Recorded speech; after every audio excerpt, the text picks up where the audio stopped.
everyone, I'm Mokgadi Itsweng, a chef and food activist based in Johannesburg, South Africa. This year of the millet, I've partnered up with the FAO to bring you quick and easy millet recipes.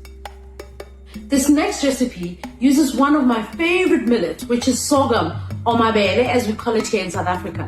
I love this grain purely because it's steeped in our culture, but it's also packed with proteins and nutrients that we need, and it's good for the planet. The sorghum, ginger, and orange cake uses seasonal oranges, dates instead of sugar, and ginger to make it warming and delicious. I love this cake, and I serve it when I want to impress, like today on Father's Day.